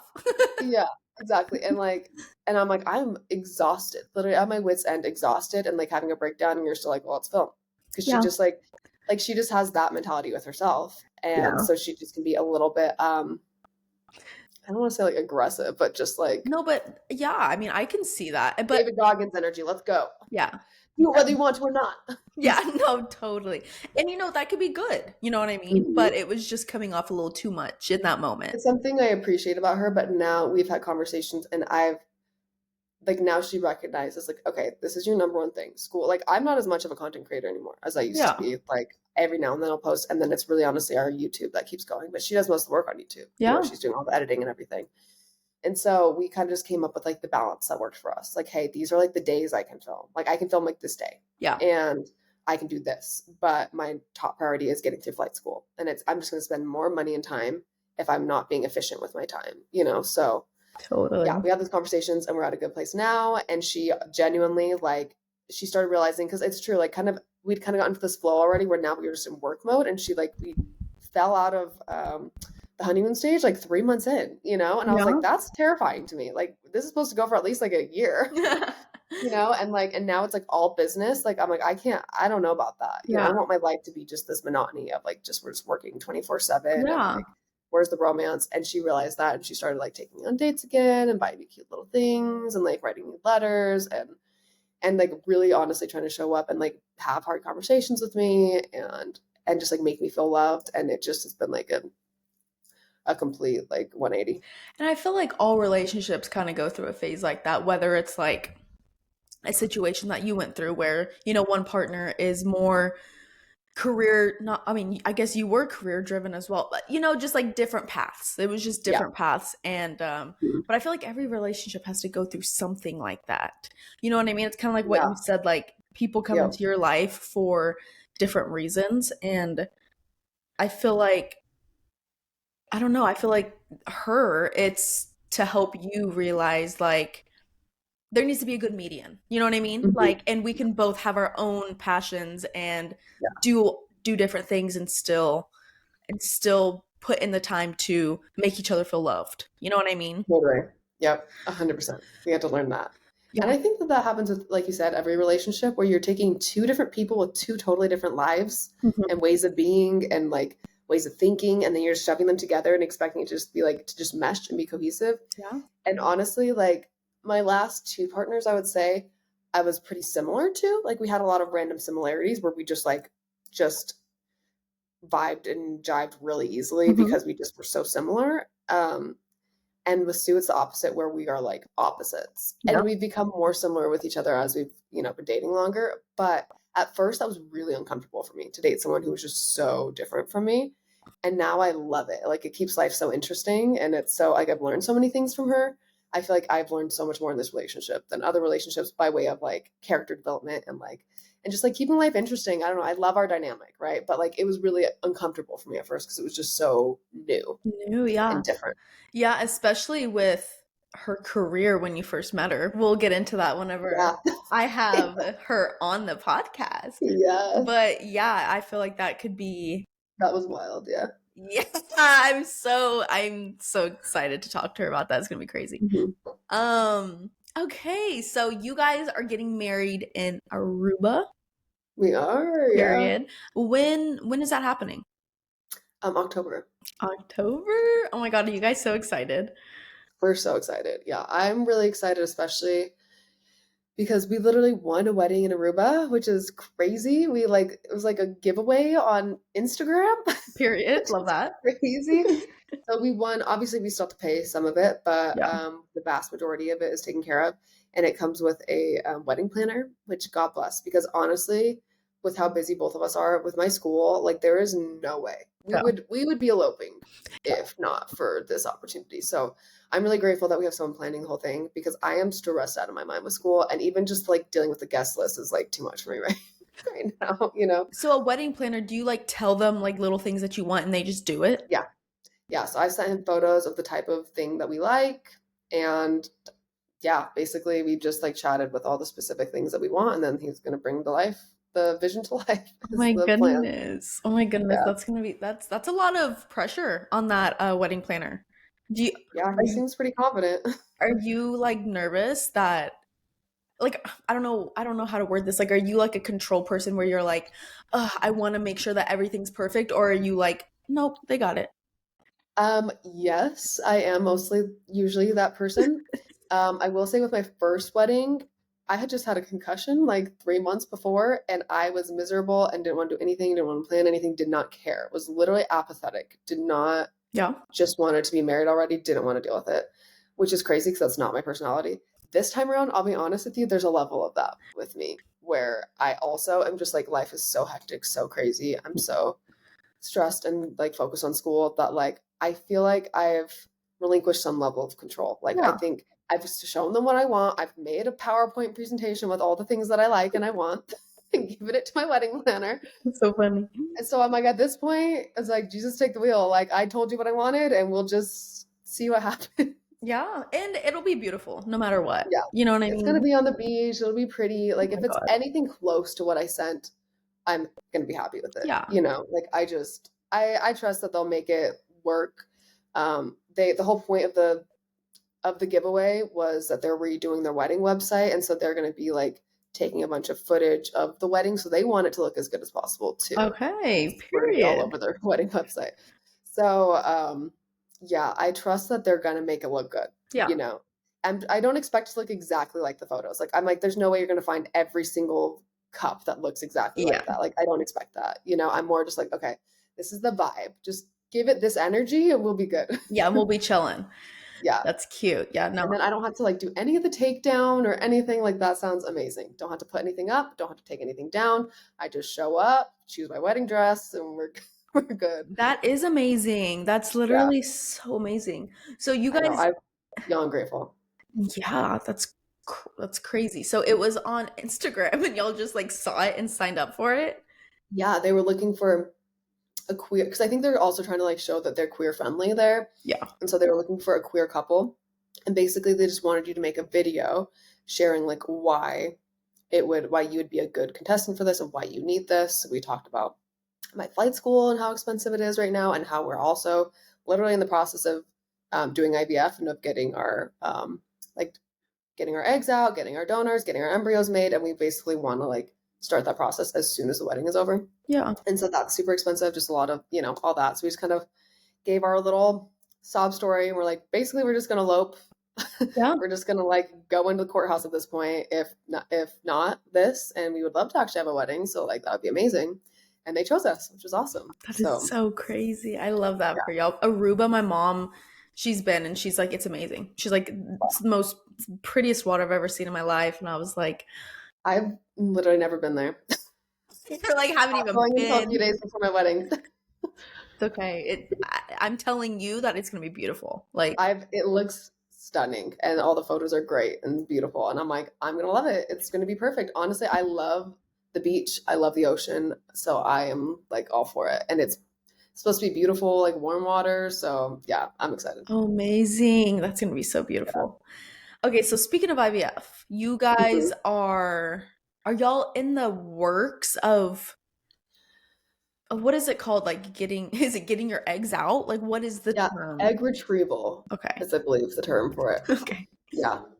So yeah, where we're at with that is Sue's gonna be giving birth first. She's birthing first, and we're doing reciprocal IVF, so she'll be birthing my egg, and then I will be birthing hers in a few years. And so originally we were both so in order to get your eggs retrieved, you're supposed to like to help your eggs be as healthy as possible. You're supposed to take all these what are they called, like vitamins for like 3 months beforehand, and then so 3 months of vitamins, and then you go see them, and then they give you these shots that you know how to give yourself every day, Yeah. for like I don't even know, like a few weeks, a month. I can't fully remember. I have donated my eggs before, so I've been through the process. But then you go get them retrieved. So Okay. right now where we're at, we originally were both taking the vitamins together, and we were just gonna both get them retrieved at the same time. And then we realized that it's like 1,600 to 2 grand for the shots Oh my each God. person. And we are like, actually let's go one at a time. Yeah. So she's just doing them first, just because she's a little older and we just like want to get her eggs as Yeah. soon as possible, basically.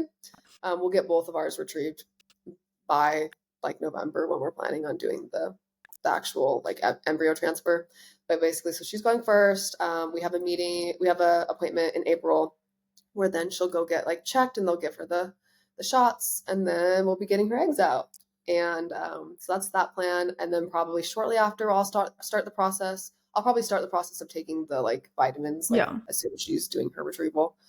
But just spacing it out a little bit for the wallet, you know. Yeah. Um, and then we have both of our donors. One is a known donor and one is from a sperm bank. So we're kind of doing both methods here, and I'm curious to kind of see the difference between the two in our experiences. Okay. Yeah. Well, that's exciting. So the last time we talked, you said the IVF clinic is in Tijuana, correct? Yes. Okay, so how did you guys like what made you guys want to do the Tijuana Yeah, we location? looked at pricing in the USA versus pricing in Tijuana, and that's Mhm. basically what made that decision for us. We looked on Reddit actually because so Sue's family, like they all go to Tijuana for like plastic surgery and stuff fairly often. And so it's funny because like my family thinks that's crazy. I have a family member who went and got something done in Tijuana, and the whole family was like pissed at her because like, oh my God, like that's so sketchy, blah blah blah. Whereas her family's like they know the good doctors, they Yeah. feel like comfortable with it, whatever. And so she's like, luckily she's like, okay, there's like actual reputable doctors here. We looked on Reddit, and people were talking about different clinics there, and this the one that we're going to had really good reviews from people. People had gone pregnant there, they'd had a great time, they were like really, um, obviously like clean and professional. Yeah. So we actually know a couple on social media too that just barely had babies from going through this clinic as well. So Okay. yeah, seems good so far. We've already met with them and gotten our original scans and like got checked up and stuff, and everything seems pretty good so far. Yeah, but it's significantly cheaper than air. Like just put in perspective, I think it was 8 grand total for they do packages. I believe it's three, so 8 grand for 3 tries of IVF. So split 8 divided by 3. And then also if it doesn't work either of those times, we get 75% of our money back, Oh, which wow. is like crazy. In the US, it's like 30 grand for one try, No, basically. literally. It's insane. Yeah. That's Yeah. literally one reason why I'm like, am I even gonna have kids? Because like why is it so expensive? Tijuana. Tijuana. Tijuana's where it's at. That's so Yeah. funny. Okay, Yeah. well that's exciting. So when are y'all planning on like getting pregnant? Like do you guys have a Yeah. schedule for that? Yeah. Literally, as soon as we get home from the honeymoon, whenever we can start. So I think you have to wait until like your period is when you start the cycle. So whenever her next period is after we get back from the honeymoon, like I'm projecting it will probably be like starting the process in November, and then the actual like oh my God, what's it even called? The transfer, like Yeah, the okay. embryo transfer, Yeah. I think would probably be like beginning of December-ish is how Okay. that would probably fall. It's like a month process, I believe, of like starting it to actually putting the embryo in. I think that would be the case. So we're hopeful that it will take the first time. Yep. Luckily, and it's nice because the way that they're doing it, so obviously we're not a heterosexual couple, so they're kind of like they're like allowing some certain things, but my egg extraction, they're counting as one of our tries. So hers Okay. just like comes with it, and then mine, they're just counting it as one of our tries so that we're not paying extra Wow. for the actual like extraction itself. Yeah. Um, and so then that means we have 2 tries technically. Yeah. Gotcha. Well, that's exciting. So that's the end of this year. Yeah. Oh, that is, are you like nervous thinking about that? Yeah, there's like half of me that's like, oh my God, my life's never gonna be the same. Like this is crazy. About to have a whole responsibility. And then actually I'd say that's like 25% of me. The other 75% of me is like just really excited. Yeah. I'm like, I just keep I'm at the point I think where my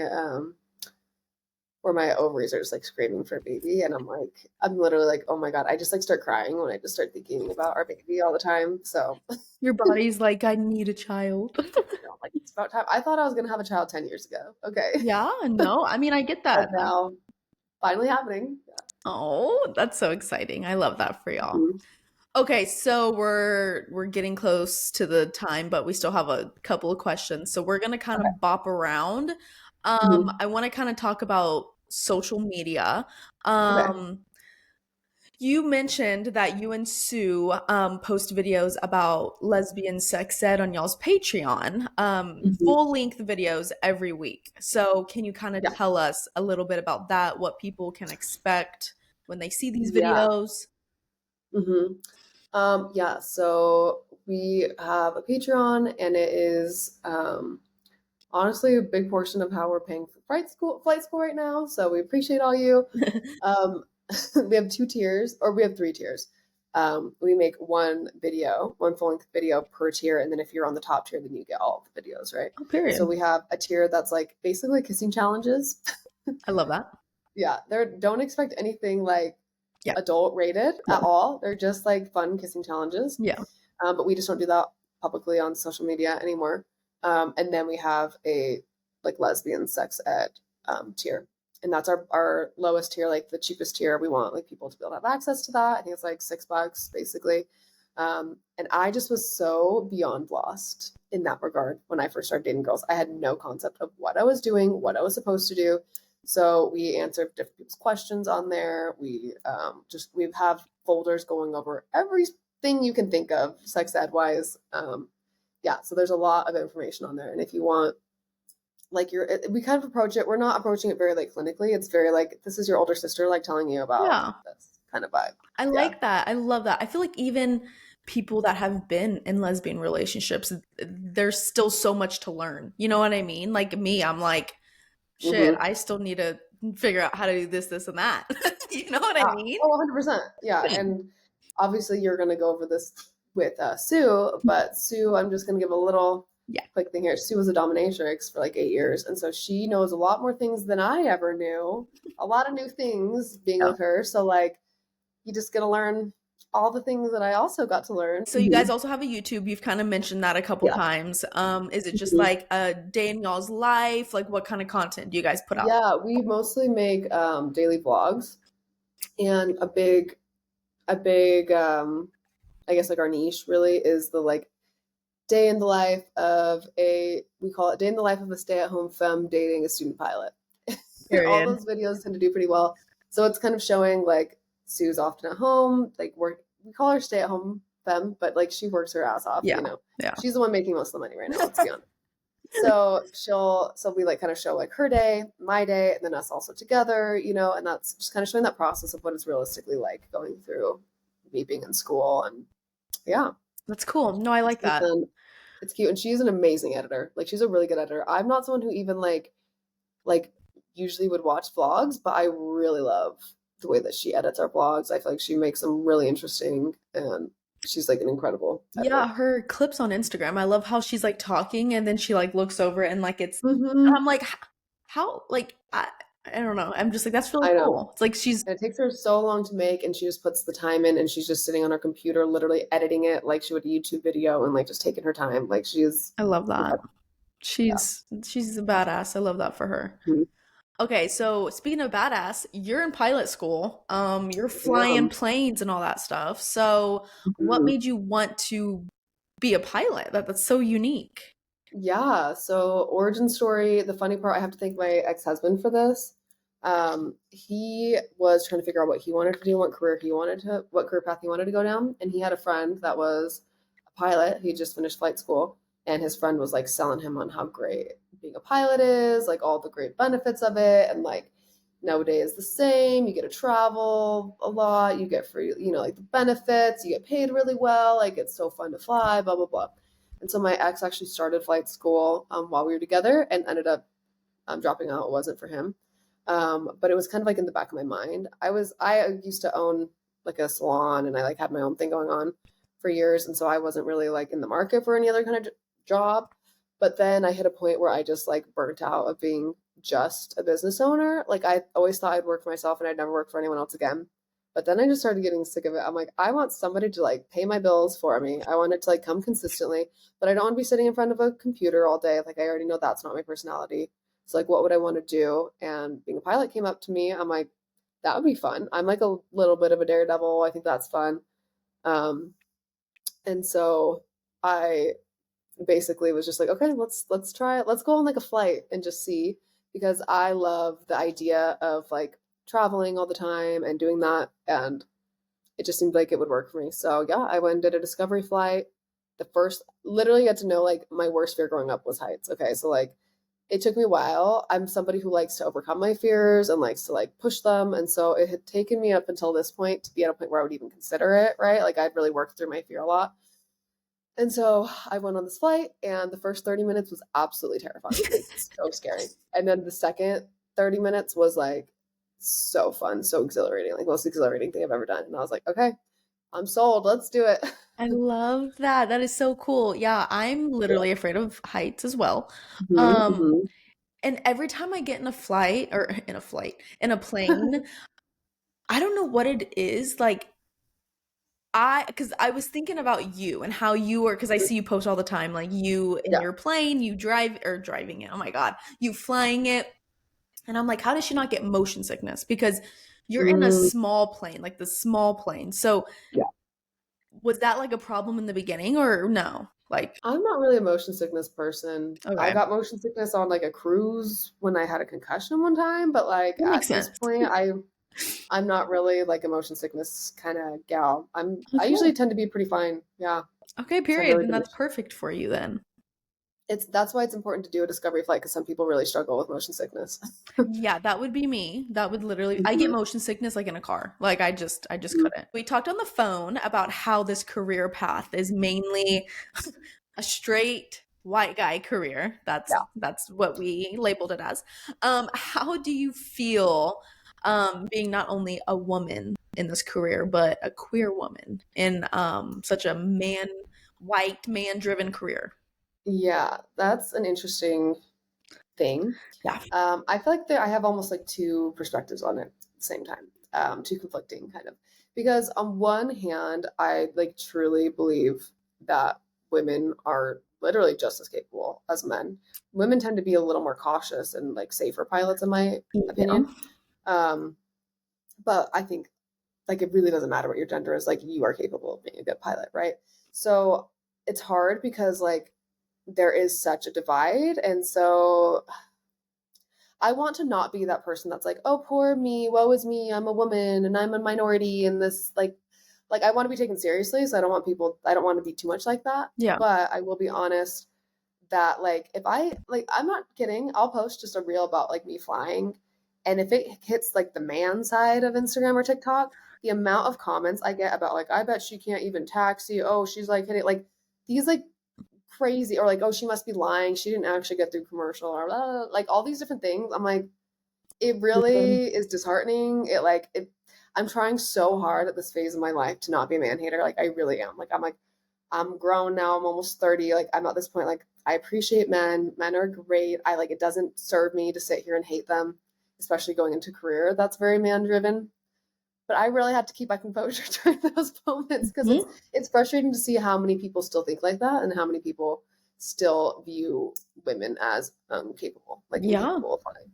Yeah, it's like all of the plane crashes that are happening. I think we talked about this on the phone, how Trump was saying like it's because of Yeah, yeah, and it's because it was a woman pilot and all that stuff. Like how do you feel when like you hear that? Like our president saying some it's crazy shit. frustrating. It's frustrating. I have multiple like friends on social media that are already like airline pilots and they're post like female airline pilots, and one of them actually, I think Aviator Ashlyn is her name. She's really awesome. But she literally wrote like a whole letter to I believe the union or something talking about this whole issue because every all the female pilots are getting hate about this right now, like about just not feeling like there's so many just stupid ignorant people who like just think oh you're a female pilot like I don't feel safe on this flight or oh like or going like commenting on people's stuff and being like it's all because of she was a woman and it's just crazy because most plane crashes have been with men like most pilots are men statistically, so most plane crashes have been with men. So I'm Yeah. sorry that this one crash had a woman. Like, regardless of the gender, there were like three other people in that helicopter. Somebody should have been paying attention. Somebody should have noticed that there was a car, that there was a plane coming. Like, somebody should have noticed they were off their altitude. Like, I don't know, and I don't think that it's just the woman. There were I think it was like three other guys with her. So like, why is it just on her? One of Yeah. somebody should have noticed. You know, Well, and it's just an attention thing, I'm assuming, or they were like focused on other things. I have no clue. I can't even like give you an excuse for what I think happened with that one. yeah. With the I think we're talking about the American Airlines flight that the Black Hawk helicopter hit into. Yeah. I don't know what happened with that, but she was like the only girl, I believe. I think there was like three other guys, and so somebody should have noticed, is my But of opinion. course it's the girl's fault. Yeah. Hmm. Of Yeah. course. So freaking stupid. Yeah. Well, But I'm I understand. I understand where people would go. Would I know why people would go there? But yeah, I just disagree. yeah, That's I all. mean, yeah, totally. I totally disagree. Well, I am Rooting for you. I'm excited for you to become a pilot. When are you done with school? So I'm almost done with like the school portion. So this next month I should get my commercial rating, which will allow me to fly for compensation or higher. But then most people have to become a flight instructor in order to get their hours before they can go to the airlines. So I will be doing my flight instructor training, which should take like, I don't know, a couple months. Okay. And then I also am going to do what's called multi-engine, where I'm learning to fly a plane with two engines. Yeah, so I'll be doing those. So I probably will finish. I'm like, my goal is to finish by August, but this is the actual like flight school portion. Yeah. Like I'm almost done with flight school. Like I'm about to just add more ratings on, if that Yeah. makes sense. Yeah, Yeah, gosh, there's so many levels to flight school. It sounds like, yeah, or to become a yeah. pilot. Oh, yes.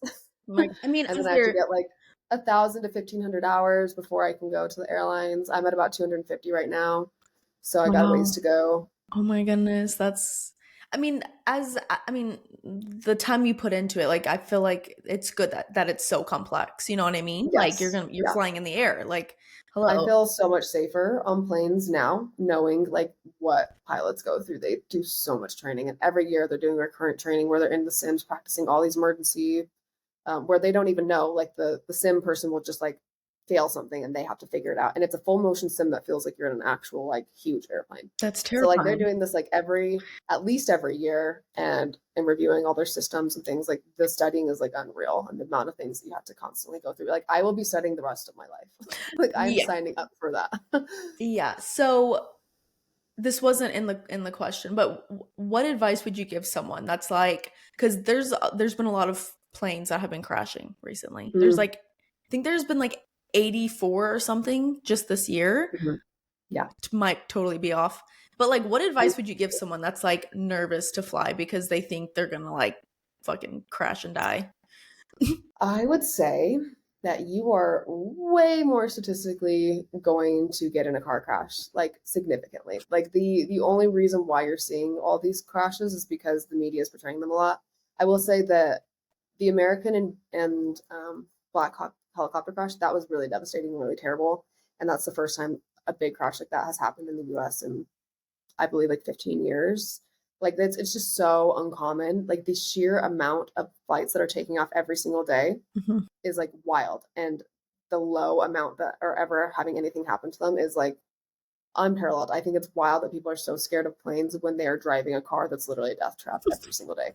And to be honest, the small planes, like what I'm flying, is way more dangerous Yeah. than an airliner. Like most of the crashes you're hearing about, most of the crashes, like these 84 crashes, this happens all the time every year. Is a lot of people in general aviation are dying. Like I hate to say it, but a lot of people are like not pre-flighting their plane properly, are not keeping up on maintenance, are not like properly trained, are accidentally getting into what's called IMC where they like can't see outside the window, and then they're like not trusting their instruments, and they're like there's a lot of things that happen, right? And there's a lot of things that can go wrong. So aviation has so many like strict procedures and things you're supposed to do before taking off. And a lot of people just get complacent and stop doing it, especially in the small planes when it's just like their own plane or whatever. Um, so I think general aviation, there's going to be a lot more crashes, and then just like smaller planes in general.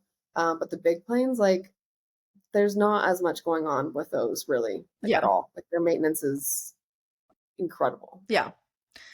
Okay. Yeah, I've heard that too. That it's like so it's more likely, s- like so much more Oh, likely to get. significantly, like 100 times, 1,000 times Yeah. more. Like if you go and look at the amount of crashes versus how many car crashes we've had this year, like you would be astonished. Astonished. No, Yeah. honestly. I think it's just because you're in the air, so that's why people are like more freaked out because it's like you don't just crash like on the ground like in a car. It's like you're in the air and you're gonna fall. But you also have more time to prepare for it because you're in the air. That's So they scary. have more time to like to look for a place to land, to like do their procedures to try to That's like true. there's actually a lot of things you can do often in most emergencies. There's some that are just I'm not even going to go into it for you. For you, like this isn't the time or place for people who are scared of flying for me to go Yeah. into all the cracks I've looked up. But Well, but yeah, no. Usually, like it gives the pilot so much more time because there are thousands and thousands of thousands. Like 18,000 feet in the air, 30,000 feet in the air, they have more time to like figure out what to do, you Prepare. know? Yeah. No, that makes sense. I mean, yeah, I've never thought of it that way. That does make Hmm. sense. Um, okay. So I have a hot take that I want to say at Oh, the end. You go first. okay. I feel like this is I controversial, love it. but my opinion, my hot take is that you shouldn't cut off your family members and friends for having different political opinions than you. That's what I think. I feel Ooh. very strongly about that, actually. Even if like they okay, what do you mean? Like if they okay, I'm just gonna be like straight up. So like I have a Yeah. grandma who voted for Trump and she's like totally against gay people. And she believes that like I like she still says she loves me, but she believes that like I'm literally going to hell. In those situations, do you think I should cut them off? You can choose to do whatever you want. I don't believe in doing that personally. I Okay. believe in having conversations and talking. If they're just like completely toxic to you all the time and are just like, you're going to hell, you're going to hell, like you don't have to keep up a relationship with them, you know? But I think a lot of times people are more open to conversation. And like, I think often, like, my family is mostly more conservative and we can have conversations and I can understand where they're coming from. Like, I totally can. I appreciate that they're willing to have a discussion. Whereas I know, like, I think that it's easy as liberal people to get a little high horse and to think if you don't think everything that I think, then you're just a terrible person. And I've noticed that liberal people tend to be less likely and less open to have a conversation and a dialogue than Mm. Republicans, actually, believe it or not. That's been my experience. And so I appreciate that my family members and stuff are willing to have a conversation. I know that's a hot take. People are going to be like, oh my God, blah, blah, blah. I personally think that like your politics shouldn't define like, oh, you're a bad person now, because I understand why my family comes from certain places. I would consider myself more moderate, to be honest with you. And so I have, like, I can see where they're coming from, you know? But then I also have my perspectives and I can like kindly and lovingly like educate them on things that I feel. And if we're having like an actual open discourse and discussion, then I feel like it's so much more like nobody's going to listen to you when you're like, you suck and I hate you and you're stupid and you're homophobic and you're transphobic and you hate everybody. Then nobody's going to listen to what you have to say, you Yeah. know, than if you have an actual conversation. That's Yeah. my No, I hear you. I hear you 100%.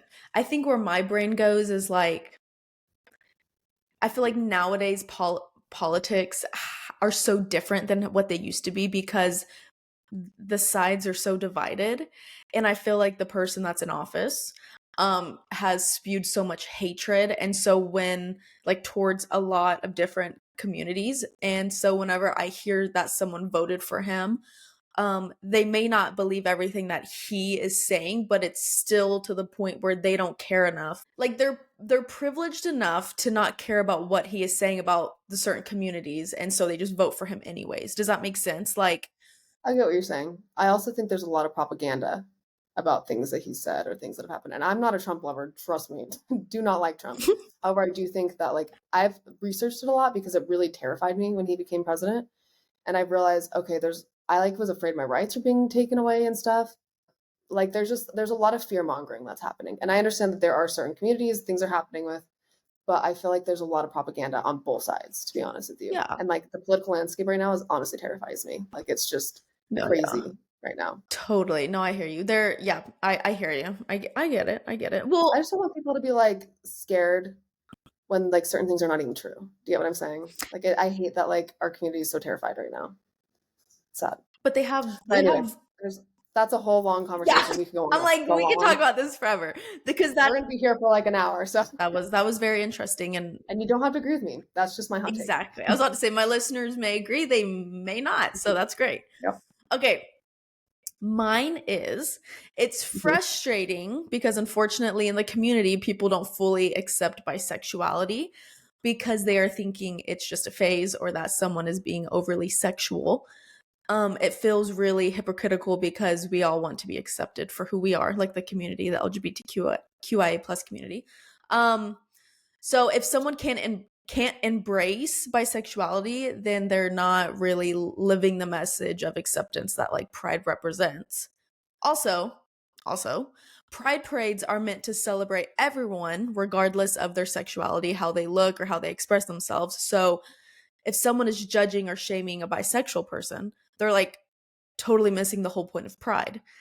And so I feel like people that shame people that are bisexual, they shouldn't go to pride parades. Oh, okay. Because All they're not, right. because the whole point of pride is to accept Hmm. everyone in the community. And Yeah. there's a lot of people that are Yeah. bisexual. I think people get bitter because most lesbians that I know, myself included, have been hurt by a bisexual and have been like cheated on with a guy behind their back and such. Yeah, It's happened to me. It's happened to a lot of lesbians that I know. And so it's easy for people to take that and be like, all bisexuals are bad, instead of this exactly. person like chose to hurt me, you Yeah, know? yeah. And that's not cool. No, I get that. I get that. But it's also Not fair. like,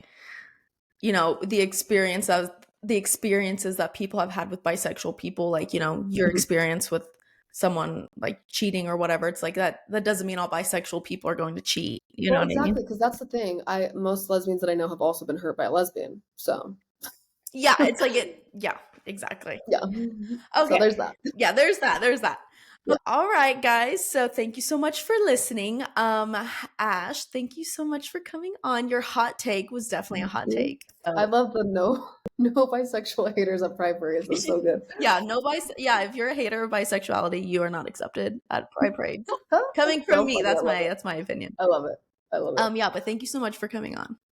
Yeah, thanks for having me. I appreciate Of you. course. Yeah, my brain was kind of all over the place, so thank you for bearing with me because Oh, we love a good tangent. and I'm like, what is this word? And you're like, the word is nice. And I'm like, oh my God. Like so simple. You got it. You got Yeah. it. Okay, but anyways, for my listeners, I post every Wednesday. I have some cool people coming on, so definitely stay Mm. tuned. Ash, do you want to drop your socials so people can find you? Oh yeah. Yeah, you can follow me on Instagram and TikTok at ash.barries, and it's spelled Barries. And then you can follow our vlog channel, Ash and Sue, and our Patreon, I think it's just patreon.com/Ash and Sue. Period. Okay, guys, thank you so much for listening, and I will talk to y'all soon. All right, bye. Bye.